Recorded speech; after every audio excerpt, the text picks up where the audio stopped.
My name's Jess Fritz, and I'm the Sustainable Energy Program Director at Rural Action in Athens, Ohio. Over the past year, we've been running the Sustainable Energy Pledge Program as a pilot for folks in our most rural communities. The benefits included in this program, first of all, it was free to participate. Individuals, businesses, farmers, nonprofit organizations, really anybody could participate. And they received one-on-one support to assess and plan clean energy improvements at their homes or facilities. Folks sign up and hear more about the pledge program. We really got the greatest response from the village of Stewart, which is about 12 miles east of Athens, and has its own personality, quite distinct. And it's centered around two facilities primarily, the Federal Valley Resource Center and the Tablertown People of Color Museum. The start of the Sustainable Energy Pledge's focus in Stewart really started with the Tablertown People of Color Museum, which is headed up by David Butcher. He came to one of our early presentations about the ideas for the Sustainable Energy Pledge and came up to me afterward and said I had to get out to his community. So I did, and I had a wonderful time. He led me on kind of a personal tour of Tablertown and Stewart, and following up, I told him that I really needed a community of organizations that were, committed to seeing sustainable energy grow in their local area. And he sat down at his kitchen table. We made a pot of tea, and he called everyone he knew that did anything good around Stewart. And through him, we got, I think, 6 or 7 people, organizations, churches, community centers, all signing up to make energy improvements at their facilities. And from that grew the Sustainable Energy Pledge in Stewart. The Federal Valley Resource Center in Stewart became a real hub for the Sustainable Energy Pledge, just as much as it's a hub for activities in their community. They are committed to being a leader in clean energy demonstrations in the rural communities that they serve. They hosted the majority of our workshops.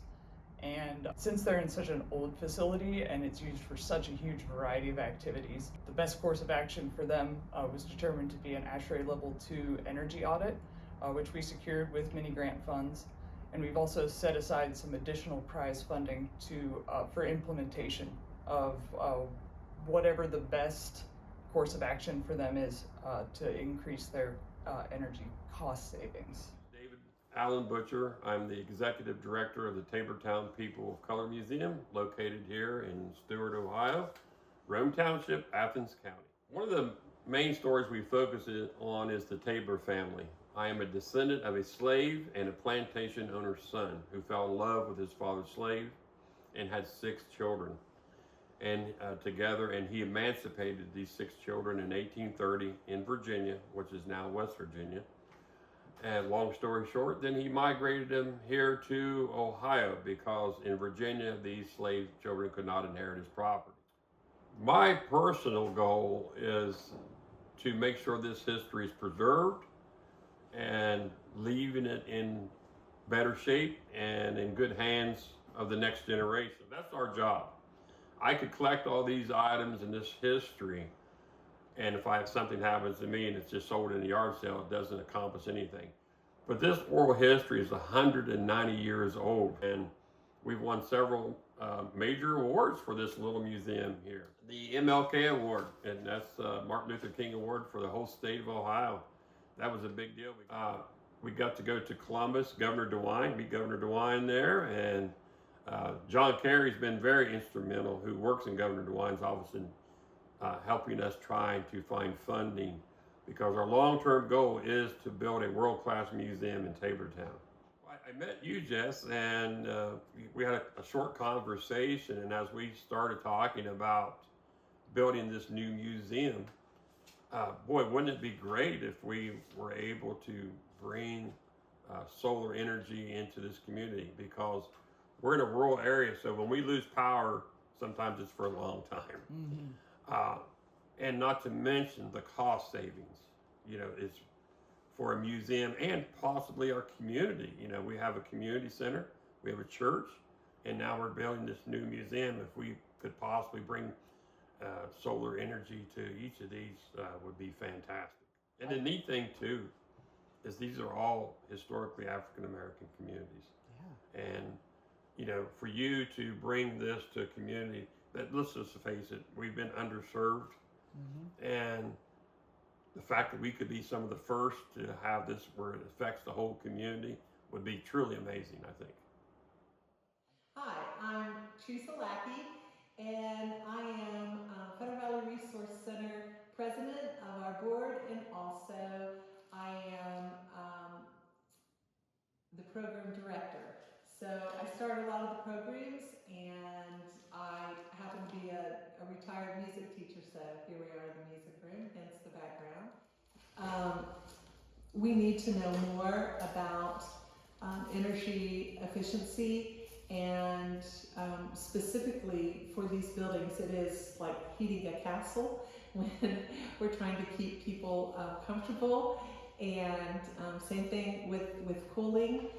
Just until recently, there was no insulation with the roof, and there now is a nice 4 inches, and we've seen that make a difference immediately. And it makes a difference in how you feel. You can just tell the sound of everything when you come inside.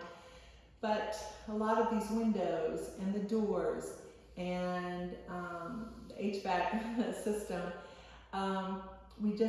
we need to upgrade, and we need to learn what is best. And I don't, and neither the board doesn't have that knowledge. So we're hoping to find out a lot from you all. So thanks in advance.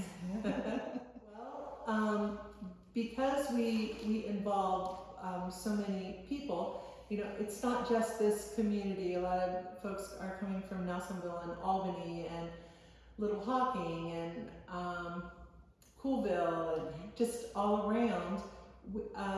We would like to set an example for everyone that comes to the Federal Valley Resource Center, and we can't set a good example unless we know more and that we're adopting these good practices.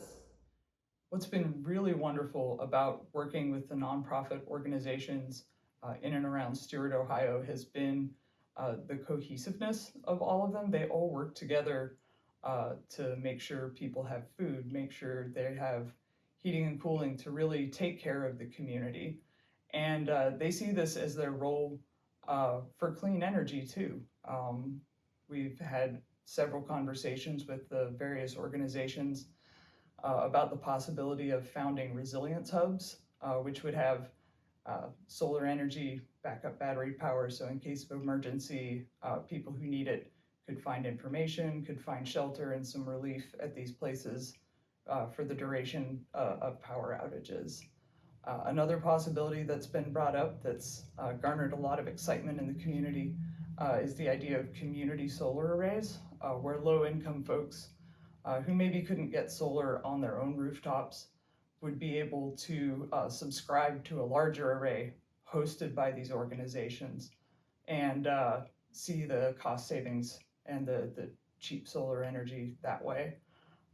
Another idea was a solar co-op where folks sign up together to get the components for their own, personal rooftop solar arrays, but by pooling their purchasing power, they can actually buy those arrays at a cheaper rate, thereby opening up solar power to people who maybe were on the edge of being able to afford it. So as we go on, we're very committed to staying in Stewart and working with them. We formed some really close relationships with the organizations out there, and we're going to stay and we're going to help them realize their clean energy goals into the future.